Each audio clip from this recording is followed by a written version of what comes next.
Hello, everyone. I am Robin Keogh, Executive Director of the Federal Employee Education and Assistance Fund, better known as FEA, and I'm here to welcome you to Wellness Wednesday here in week 2 of the Feds in Motion Challenge, which is an annual event supporting FEA's mission to empower federal and postal employees and their families to achieve their educational, financial, and career goals as they serve the American people.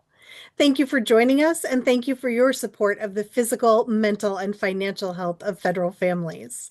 During the challenge, Wellness Wednesdays are an integral part of our wellness theme, giving us an opportunity to focus more deeply on different aspects of wellness and to bring you information from experts who work, teach, and coach in the fields we're exploring.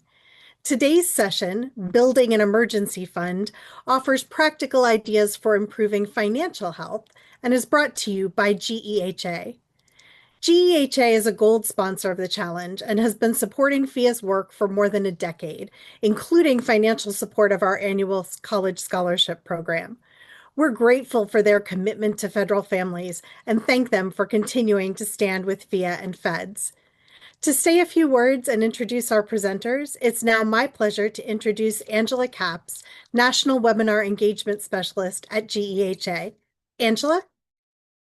Thank you, Robin. As Robin said, I am Angela Capps, the National Webinar Engagement Specialist here at GEHA, and I am so excited to be here today. At GEHA, we are proud to be the largest benefits association dedicated just to federal employees, and we've been serving members like you for over 87 years. We were founded by postal workers back in 1937, and ever since, we've been all about reinvesting in you, bringing more benefits, more value, and more support to federal families across the country. We are also incredibly proud to team up with FEA, the Federal Employee Education and Assistance Fund. They do amazing work supporting federal families through scholarships and education assistance. GEHA is honored to contribute $12,500 each year to FIA's scholarship program and to sponsor their Feds in Motion event, helping federal employees and their families reach their goals and stay moving forward. Now, I'm thrilled to introduce our presenter for today. Greg Coverdale is a certified financial planner and the director of the Wealth Management Program and Financial Literacy Institute at Delaware State University. He's passionate about preparing students for success, leading financial planning programs, and creating pathways into the financial services world. Greg also teaches financial skills to students of all ages and partners with corporate leaders to make sure real-world learning opportunities are front and center. Let's get started. Awesome. Well, hello everyone. Welcome to the session. I'm happy to be here. My name is Greg Coverdale. I'm a certified financial planner. I'm a professor at Delaware State University.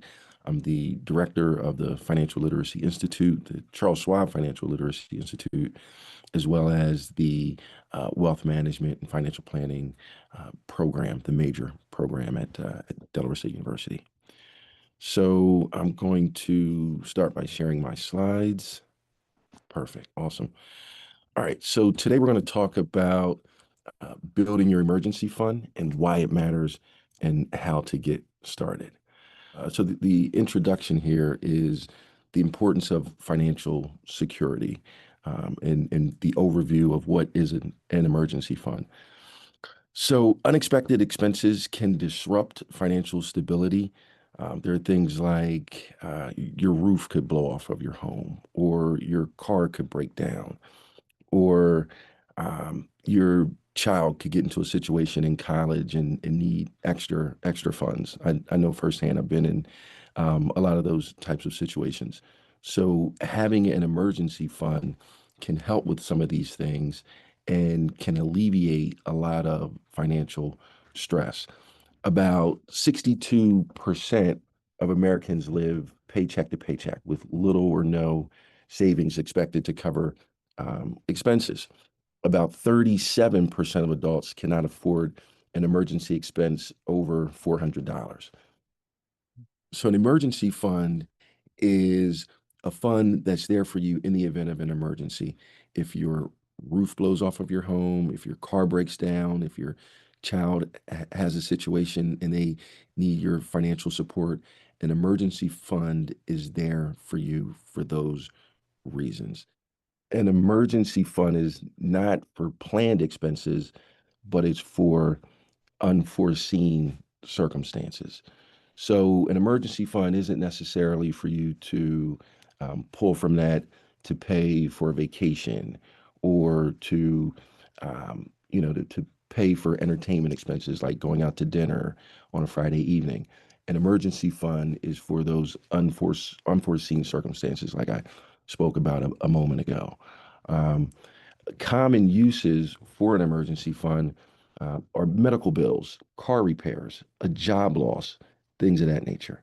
So again, it's not for, hey, I'm thinking about putting a down payment on a new car or a new home, but an emergency fund is for unforeseen circumstances. All right, so why do you need an emergency fund? An emergency fund provides financial security. It reduces stress during emergencies and it prevents reliance on credit. So, the last thing you want to do is be in a situation where your car breaks down, you need to get to work, and you don't have the necessary resources to be able to cover that expense. So that a situation like that would significantly increase the amount of stress that you experience. So when you have an emergency fund, the amount of stress that you experience will be drastically reduced. And it also prevents you from having to rely on your credit cards or relying on borrowing money from someone. If you don't have an emergency fund and you are relying on credit, then that would put you in a situation that increases your stress because the next month your bills would go up in value. So your monthly payment, your debt service would increase. So instead of digging yourself out of a hole, you're making that hole much bigger. All right. So how much should you save for an emergency fund? We should say you should plan to save 3 to 6 months worth of living expenses. If you're an individual and you're not married, you're an individual and you have one job, then you should look at saving up to 6 months worth of living expenses. If you're in a relationship, you're married, you cohabitate with someone, then you should save about 3 months worth of living expenses. And the idea behind that is there's a very low probability that both of you, you and your partner, will lose their jobs at the same time, right? So the probability of that is very low. So unless you both work at the same company or work in the same industry or something like that, and then in that event, even if you are married or in a relationship, then you should save 6 months worth of living expenses as well. Um, Consider personal factors like your income, your family size, and your job stability. Family size is very important because with a large family, that opens you up to be susceptible to more emergencies. And you also want to take into consideration, like I said, the stability of your job, because if your job is not that stable, even if you're in a two person, two income producing household, you may still want to have 6 months worth of living expenses if your job is not really that stable. You want to make sure that you take into consideration every fixed expense that you have. So you assess your monthly expenses. So what do I mean by that? All of your fixed expenses, your mortgage, your rent, your car payment, things that you can't necessarily um, live or survive without paying. Not variable expenses like dining out, entertainment, going on a vacation, things of that nature, but you want to assess all of your monthly expenses. And you can do that by carefully and meticulously combing through your bank statements one of the things that I use is when I'm recreating a new budget for myself, or when I'm recommending that a client create a budget, I use an app called Spend. And the Spend app essentially tracks every dollar that you spend throughout the course of your day. And I always recommend that clients use this app to track their spending for at least 1 month, and it will show you exactly where your money is going. So, for instance, one of the things I do every morning after I work out is I go to Wawa and I get a cup of coffee. That cup of coffee, when I track my spending, is itemized on the Spend app, and the Spend app is going to create a pie chart for you. And that pie chart will show you exactly how much money is going to categories like dining out, your mortgage, your car payment, wherever your money goes. The Spend app is going to show you exactly where your money goes, and it's going to be right there, right in your face for you to see, and try to um, um, increase and improve some of your spending habits. All right. You want to set a realistic savings goal. You also want to choose an appropriate savings account. So we'll get into those in just a moment. All right. So we talked about assessing your monthly living expenses. All right. So what is a SMART goal? Because you want to set SMART goals. So a SMART goal is one that is specific, measurable, achievable, relevant, and time bound. So an example of that would be, I like to save $1,000 as part of my emergency fund in the next 6 months, right? That's specific, it's measurable, it's achievable, it's relevant, and it is time bound. You want to choose the right savings account. So you can choose a high yield savings account or a money market account. The last thing you want to do with an emergency fund is have it invested in something that's illiquid. Like, your emergency fund shouldn't be invested in stocks or bonds or crypto or anything like that, because in the event that the market is down, then what happens if you have an emergency? Now you have to liquidate those securities to turn them into cash, and they're at a depressed value. Versus if they were in some sort of high yield savings account or a money market account or an interest bearing checking account, all you would have to do is go to the bank or use your debit card and pull the funds out of that, and there would be no strain on the value of that particular asset. So you want the funds that are allocated for emergencies to be in something that's stable, that's not going to fluctuate in value, and that's very liquid, so you can have access to it that same day. Again, when you have stocks, if you have to sell a stock, you may have to wait 2 or 3 days to get your cash. The same with the mutual fund. So these emergency funds should be invested in something that's very stable. You also want to consider interest rates. You want to take into consideration fees and accessibility. All right, tips for building your fund. Start small, regular savings from each paycheck. So every time you get paid, you can allocate like a forced savings to go into a savings account, automated savings. So you can set this up with your job or your company that you work with, to have direct deposits come out of your check into a savings account. That's another form of forced savings. You can also cut your discretionary spending, right? Your discretionary spending, like we talked about a moment ago, those variable expenses are things like dining out, things like different vacations. You can analyze those by combing through your bank accounts and begin to minimize some of those, and cut out some of those unnecessary items that you're spending money on, and redirect those resources into savings, into building up your emergency fund. Automation helps make saving a habit and reduces the temptation to spend. So setting up automatic transfers from checking to savings is a really good idea. You also want to ensure that you're being consistent when you're contributing with these without an extra effort. So again, you want to review your budget and make conscious spending choices.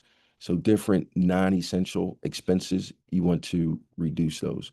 And there's a going theme here, dining out, different subscriptions. Like I have a number of subscriptions like Netflix, Prime Video, Apple Music.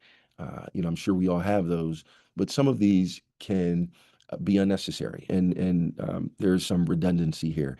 I combed through some of my expenses not that long ago, and I found that I had like two different Amazon accounts, and I don't know how that happened, but I eliminated one of those. And then also impulse purchases.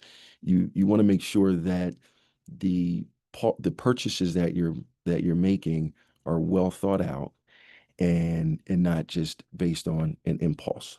So to stay motivated, you want to make sure that you're celebrating different milestones and progress. And you also want to visualize the purpose of the fund so you have a clear vision and you're able to stay focused on your goal of creating an emergency fund.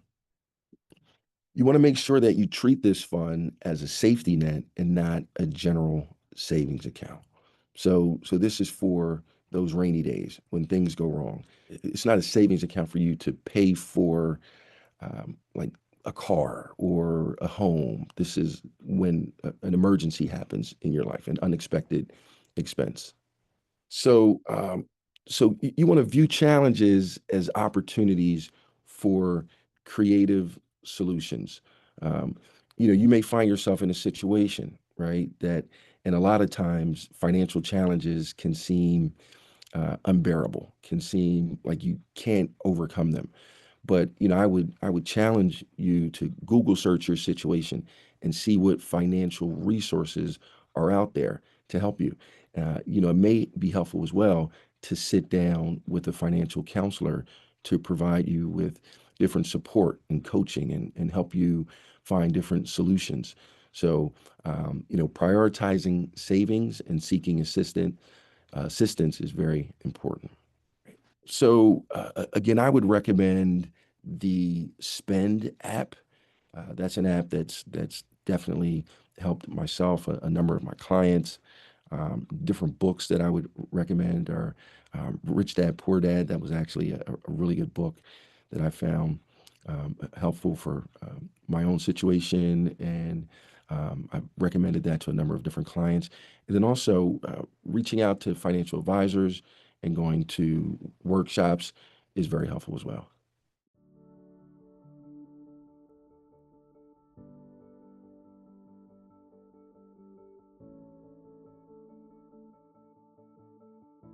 So, as a CFP, a certified financial planner, if a client walked in and had just recently lost their job and were obviously they would be stressed, right? So one of the first things that I would kind of recommend to them as from a counseling perspective, from a financial counseling perspective, would be to talk with a therapist, right? Because that's um, a traumatic event, right? To lose a job, and you want to make sure that you're making financial decisions from a point of having a clear mind.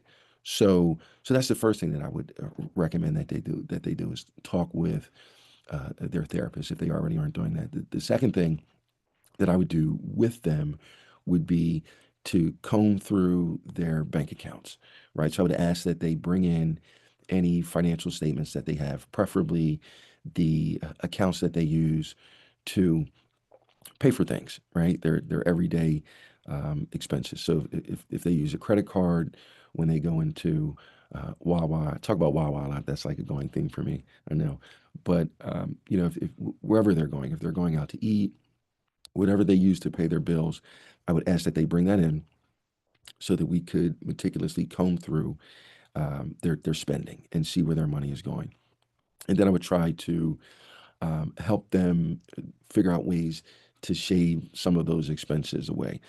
Earlier in the presentation, we talked about different subscriptions, so we would look at those as well, and a lot of times those could come from different accounts than the accounts that you use to pay for your normal expenses, your everyday expenses. So we might have to dig a little deeper by opening up. I have an iPhone, so you'd open up your payments and subscriptions and see, what money is being allocated to what in that particular category, and can we save some money there? Like, you'd be surprised at the amount of money that you can save just by reducing some of your subscriptions and and cutting out just some of the unnecessary luxuries that we have on a day-to-day basis. And it's not a forever thing. It's a temporary thing until you are able to find additional employment. And once we comb through their statements, once we looked at the different um, the different subscriptions and payments that are automatically coming out, then we would start to put together a plan of action, you know, um, a plan in place that says, this is the amount of money that I intend to spend. This is what I have coming in. And, this is how much money I have in an emergency fund. Or if you don't have an emergency fund, that we need to know that as well. The other thing I would do is, depending on the circumstance of the job loss, is I would advise the client to go and apply for unemployment, and to try and get some additional resources coming in as they continue their job search. So again, we comb through the bank statements, comb through the payment and subscription services. We would put together a budget, like a plan, and implement that plan.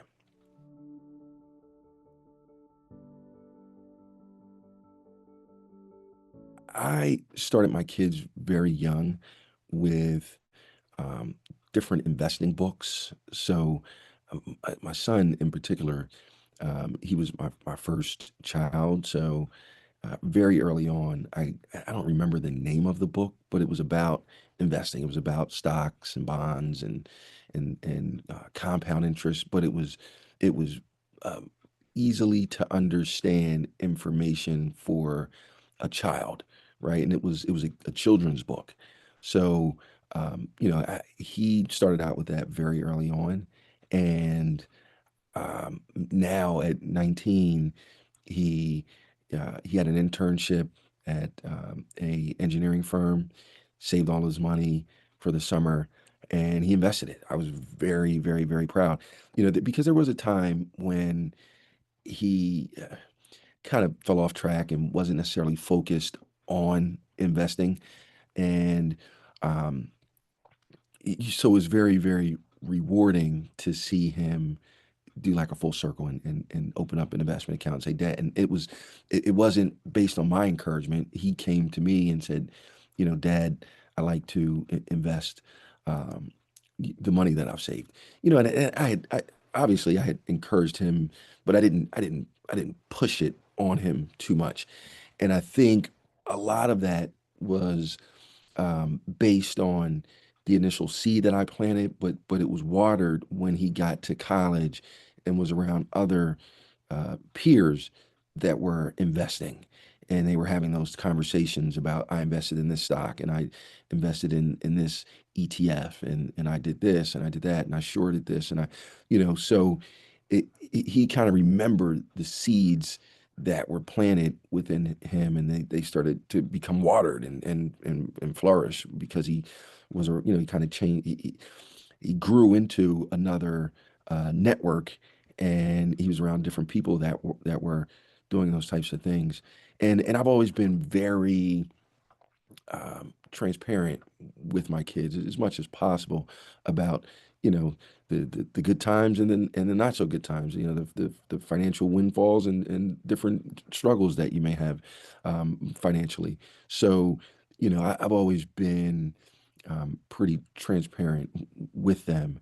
And so I've tried my best to um, just show them by doing, and kind of lead by example, and share with them my wins, my losses, hey, I'm glad I got out of this one, so it didn't turn into a loss, and this is what I learned from this. this win, and this is what I learned from this loss. And make sure that you're very careful when you make these decisions on your own, because there are repercussions to your actions, and I've always tried to lead, like I said, by example. For what I did was just kind of involved my kids as much as I could in the process, and to give them firsthand real world experience.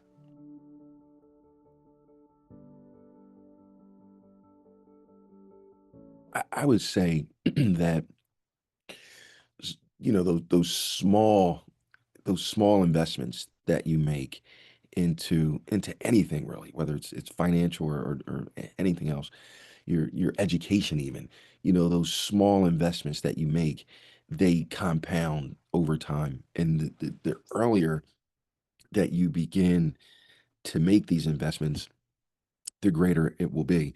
When it comes time for you to need those resources, whether it's for retirement, or if you're buying a home, if you're buying a car, the earlier you start, the better of a position you'll be in. There's a saying that goes, it's not timing the market, it's time in the market. And if you can go online and you can look at all of there's a number of different slides and charts and scenarios that show you the person that starts out the earliest generally is in a better financial situation later in life than the person that starts out later. Typically the person that starts out later, even if they invest more money, generally due to compound interest, the person that starts out younger and earlier end up with a larger nest egg because of that compound interest. I look at it and try to explain it like packing a snowball together at the top of a mountain, and just rolling that snowball down the mountain, right? If you start at the top of the mountain, by the time it gets down to the bottom of the mountain, it's going to be a massive monstrosity, right? It's going to be huge. It's going to be very, very, very large um, piece of snow, right? Because of the compounding that it received while rolling down the hill. Now, if you take that same size snowball and you go halfway down the mountain, and then you start there and you roll it down, it's not going to be as large as the person who started at the top, right? I mean, and you're going to have to work, even if you work much harder. If you follow the snowball down the hill and you're throwing snow on it, it's still not going to be as large as the person that started way at the top of the mountain, way earlier. And I think that's kind of the mindset that needs to be developed is, start today, start small, whatever the case may be. And if you feel like you can't start today because of financial challenges, whether it's low income or high expenses, whatever it is, seek support, seek help. These days, you can go right on to Google, and you can even use Chat GPT and put questions in to try and attempt to find solutions to the different financial challenges that you may be having. Maybe it's a matter of restructuring some higher interest debt, and into a lower interest debt that would provide you with a lower payment that would free up some resources for you to then in turn save and invest those.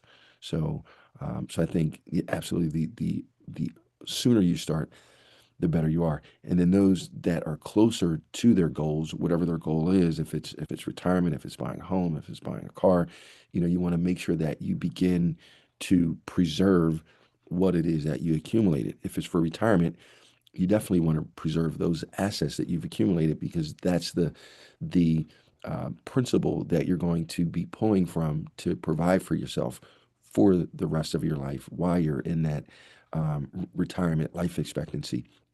And you don't want that nest egg to go down, right? Because then your income, unfortunately, will follow and go down as well.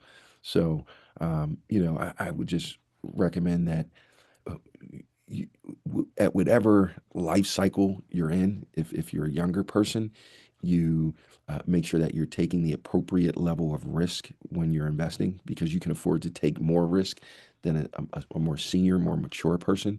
But if you are a senior, more mature person, you should also be taking the appropriate level of risk and not, shooting for the stars like um, a much younger person that can afford to take a significant amount of risk because they have more market cycles in their favor. They have more earning years in their favor where they can recover versus a more senior person. So yeah, I would just take the appropriate amount of risk. I would start now, and I would start with whatever I had available to start with. And then like I said, if I didn't feel like the resources were there, I would meet with someone, seek help, seek guidance, do the research on my own to figure out ways to restructure my financial situation to find the necessary resources that I needed to invest.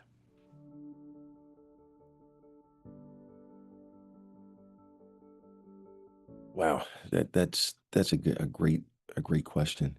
I think the one thing that I would like everyone to take away is that uh, do the work, right? Do the work, put the work in.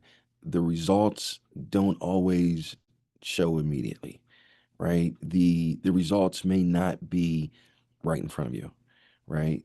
But if you set your goal and you put a plan in place and you take the necessary steps and action towards implementing your plan and achieving your goals, and you have the belief within you that you are going to achieve these goals, and you are on track, and you are that person you're on track to achieve these particular goals. I would encourage everyone to at least to do that, to set the goal, to create the plan, to take action and implement that plan, and not be distracted by the day-to-day static, the day-to-day noise. This financial challenge is in front of you, that financial challenge is in front of you. The different things that you see on a day-to-day basis, just remain steadfast within your plan, knowing that you're on track to achieve your goals, and you will become that person that you aspire to be, and you will achieve the goal that you're shooting for. Greg, thank you so much for that informative session and for helping us really think about how to create realistic, accessible, intentional emergency funds. I hope that everybody watching today will take some time to think about whether this is something that you can get started on or improve on if you've already started an emergency fund. I also want to thank GEHA and Angela Capps for joining us today. We so appreciate your support of FIA and of the Feds in Motion Challenge. And I hope that everyone watching today will join us again next week when our subject will be the power of stretching for productivity. See you then.